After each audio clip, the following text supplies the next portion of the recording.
evening and welcome to Biz RoundUp. I'm Tamirun Nimsal and we at Tart Television bring you a collection of business highlights. Let's have a look at the headlines. Global support for Sri Lankan entrepreneurs. President vows. Sri Lanka to host Invest Sri Lanka Capital Market Investor Forum 2025. Red Hat India to support Sri Lanka's 2030 digitalization goals. News in detail. President Anukumar Dissanayake held a productive virtual meeting with IMF Managing Director Kristalina Georgieva recently. The discussion marked Sri Lanka's halfway milestone in the 48-month extended fund facility, which began in March 2023. The President expressed gratitude for the IMF's continued support in overcoming the economic crisis of 2022 and highlighted Sri Lanka's progress in economic reforms, macroeconomic stability and government improvements. Georgieva commended Sri Lanka's achievements, including completing the third EFF review and advancing debt restructuring efforts. Both leaders emphasized the importance of ongoing collaboration to navigate global economic uncertainties, strengthen governance frameworks, and support vulnerable communities. The President reaffirmed his commitment to aligning IMF targets with the aspiration of the Sri Lankan people, focusing on social welfare and securing foreign investments for sustainable growth. Georgieva reiterated the IMF's steadfast support, emphasizing the need for continued reforms to ensure sustainable and equitable growth. President Anukumar Dissanayake has pledged unwavering support for Sri Lankan entrepreneurs to secure their place in the global market. President Dissanayake said this speaking at the 26th anniversary celebration of the Chamber of Young Lankan Entrepreneurs held in Colombo earlier this week. The President laid out a vision of economic empowerment, transparency and political stability. The President emphasized that the government has created a business-friendly environment where investors can operate without paying commissions. He also pointed to the successful revival of 11 halted Japanese projects and 76 suspended Chinese projects, showcasing the government's ability to rebuild trust and bring economic stability. Among the key achievements is the construction of a 50 megawatt wind power plant in Mannar, part of the renewable energy push. The President reaffirmed the integration of diplomats and entrepreneurs in the government's strategic approach to expanding Sri Lanka's presence in international markets. Sri Lanka concluded the exchange of notes with Japan and signed an agreement with the Japan International Cooperation Agency as part of the external debt restructuring program. The ceremony held at the Ministry of Finance marks a milestone in Sri Lanka's efforts to restore debt sustainability and revamp its economy. Representing Sri Lanka, Secretary to the Ministry of Finance K.M. Mahinda Siriwardana signed the agreements, while the Ambassador of Japan Akio Isomata and Chief Representative of JICA Tetsuya Yamada signed on behalf of Japan. Japan has been a key player in Sri Lanka's debt restructuring process, co-chairing the Official Creditor Committee alongside France and India. This cooperation reflects Japan's leadership and commitment to supporting Sri Lanka's economic recovery. The conclusion of these agreements further strengthens the deep bilateral ties between Sri Lanka and Japan, marking another step forward in achieving economic stability and sustainable growth. Sri Lanka has come a long way by now, but the journey towards full economic recovery is far from over. We appreciate the strong support and cooperation extended by our partners like Japan, but there is no time to be complacent. The disciplined economic reforms introduced in the recent past should be continued, refraining from slipping back into past bad habits. Today's agreement is timely and crucial in supporting the recovery and the revitalization of Sri Lanka's economy. The government of Japan hopes Sri Lanka will complete all the debt restructuring as soon as possible and steadily move forward on the path to further development. The development of Sri Lanka, which occupies a strategic position in the Indian Ocean region, is essential for the stability and prosperity of the entire Indo-Pacific region. Japan intends to further cooperate in the sustainable development of Sri Lanka. President Anukumara Dissanayake convened a crucial meeting today with members of the Clean Sri Lanka Task Force at the Presidential Secretariat recently. The discussion focused on evaluating the progress of the Clean Sri Lanka initiative and charting plans for its future. This transformative program aims to elevate society through social, environmental and ethical reforms. Present at the meeting were Dr. Nandika Sanatkumar Nayaka, Chairman of the Task Force, along with senior officials from the military, police and the Presidential Secretariat. With a collective commitment to action, the task force is set to advance its mission of creating a cleaner and more sustainable Sri Lanka. Stay tuned. We will return after this short commercial break.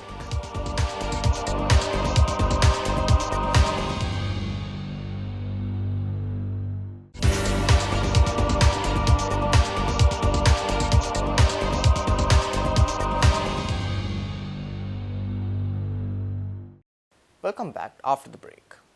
Former Central Bank Governor Dr. Indrajit Kumaraswamy defended the surge in international sovereign bond borrowings during his tenure, countering criticism that it fueled Sri Lanka's foreign exchange crisis. Speaking at an event marking the 75th anniversary of the central bank, Dr. Kumaraswamy emphasized that these borrowings were to ensure financial stability and avoid an earlier financial collapse. ISBs went up from 5 billion at the beginning of 2015 to I think 15 billion by end of 2019. So there was a 10 billion increase in the ISBs outstanding. Of that 10 billion, 5 billion was accounted for by switching of instruments. Because in 2015, 3.5 billion of portfolio investment was in the rupee securities. As I told you, that's very volatile. And we had a problem because of it. So those flows were reduced from 3.5 billion down to 600 million by the end of 2019. And the swaps, which were about 2.5 billion at the beginning of 2015, were reduced to 500 million. So 5 billion of the increase in ISBs was due to expenditure switching. Because one of the objectives was to increase the maturity and reduce the cost of our external borrowings. So by going from portfolio investment in rupee securities, at that time it was about 12%, the rupee securities, to ISBs which were around 6-7%, there was an improvement in cost. And going from highly volatile flows of portfolio inflows to 5 and 10-year maturity ISBs increased the stability of the flows as well. Dr. Indrajit Kumaraswamy also addressed concerns about the $4.5 billion in ISBAs raised in 2019 before the presidential election. The former governor described it as a buffer against the risk of policy shift under a new government, which he feared would pull out of the IMF program and lose access to capital markets. The second thing to say is that 4 billion that was raised in 2019, the practice was to have one issuance, usually at the beginning of the year, somewhere around February, March, and we used to raise about 2.5 billion, right? 2.5 billion. So that was actually successfully completed in March. Then we had the Easter bombing. And it was clear as night follows day that the government was going to change. It was also clear that the incoming government and the people who were going to be doing economic policy in that government were likely to change policy significantly. And I shouldn't talk for others, but my own thinking at the time was the IMF program will be discontinued. We may have difficulty in retaining our access to capital markets. So we were told by our advisors that the markets were willing to give us some more money, which was very surprising to me because we had had the constitutional crisis in the fourth quarter of 2018. We had the Easter bombing, and people were still saying, you know, we can give you money. Mainly because at that time, we had passed the Active Liability Management Act. We had published the medium-term debt management strategy, and the national export strategy was published. All those things had been put out, as to explain how we were going to manage the situation. Our line was, yes, we have a very fragile debt dynamics, but we know how to handle it. And this is what we are doing to handle it. Because of the markets were willing to give us more money, so we took the money to build up our reserves so that even if there was a reversal in policy as there was, we would have a bit of a buffer. Sri Lanka is gearing up to host the highly anticipated Invest Sri Lanka Capital Market Investor Forum 2025 in Colombo on the 27th and 28th of March. The event is organized by the Colombo Stock Exchange in collaboration with the Securities and Exchange Commission and the stockbroker industry.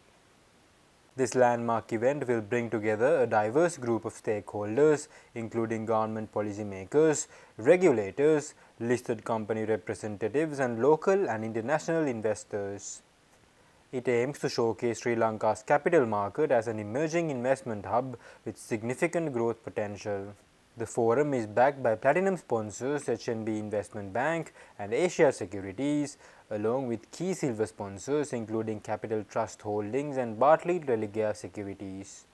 Event partners include prominent organizations like the CFA Society Sri Lanka, the Singapore Sri Lanka Business Association, and the International Chamber of Commerce Sri Lanka. Stay tuned. We will return after this short commercial break.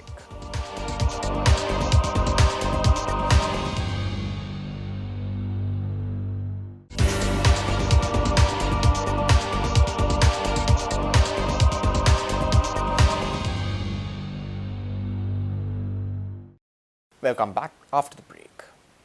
President Anurukumar Dissanayake called for strategic transformation of the Sri Lanka Insurance Corporation to become a key contributor to the national economy. The President made this call during a discussion held at the Presidential Secretariat recently. The President stressed the importance of efficient and productive investments to drive profitability and sustainability for the state-owned enterprise. President Dissanayake emphasized that financial losses at the SLIC directly affect the public, urging robust management practices to safeguard investments and ensure long-term success. The meeting featured SLIC Chairman, Board of Directors and senior officials, marking a pivotal step towards revitalizing the corporation's role in the economy. The Committee on Public Finance, chaired by Member of Parliament Dr. Harshada Silva, has approved several key proposals aimed at increasing government revenue and addressing regulatory gaps.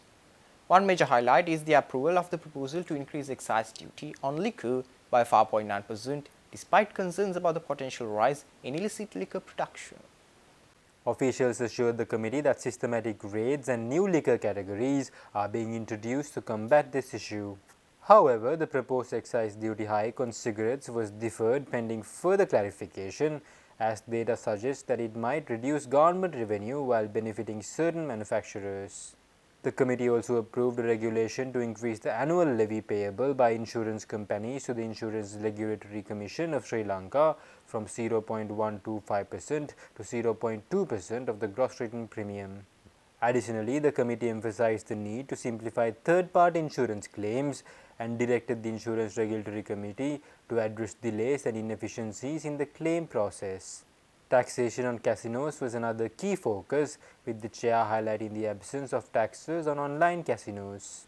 The committee stressed the urgency of regulating online gaming platforms and fast-tracking the establishment of a casino regulatory authority. Vice President and General Manager of Red Hat India, Marshall Correa, recently highlighted the potential contribution it can make for Sri Lanka to achieve its digitalization target by the year 2030. Correa highlighted the company's expertise in infrastructure building, skills development and employing AI for the integration of separate enterprises as part of the digitalization process. Red Hat Vice President Marshall Correa made these remarks in an exclusive interview given to Art Television in Colombo recently. Red Hat empowers business with cutting-edge technologies designed for hybrid and multi-cloud environments, driving secure, scalable and innovative digital transformation. Leading Red Hat India and neighboring countries, Marshall Correa is an accomplished industry veteran with over 30 years of experience. As Vice President and General Manager, he brings a proven track record of driving business growth, building high-performing teams, and fostering customer-centric innovation. Red Hat is enterprise software solutions company with open source delivery model. We believe in innovation and giving platforms to our customer. Our platforms are predominantly around hybrid cloud and AI. We have a huge play in AI. I mean, starting from having the right platform. Platform is where you build so that you can operationalize AI at scale, including we have come up with a platform to start with Rail AI and OpenShift AI. So the idea is to get this innovation faster into the market. Sri Lanka digital strategy at 2030, there are multiple pillars over there, like digitalization is a big one, and we have a lot of experience. Similarly, building the right infrastructure, skills, and working with multiple enterprises. Like we have a strong presence in banking, which is again very strong here, in government, in telcos. So how do we lead them through this transformation and in a way provide a gateway to artificial intelligence is where we can play. Sri Lanka has built a lot, but AI is new to everyone, right? And that is where there's a lot of effort that needs to be done. The critical challenges for AI is infrastructure. You need a lot of GPU, power, compute infrastructure. You need high-end skills, and that is where everyone is trying to build. I mean, in AI world, it's not about years or months or days or hours. Every minute something new is coming, and it is keeping everyone on their toes, and that's why it's very exciting. With that, we wind up for today. For this and more, subscribe to our channel on YouTube and follow us on Facebook. See you tomorrow with State of Business at 7:45 p.m.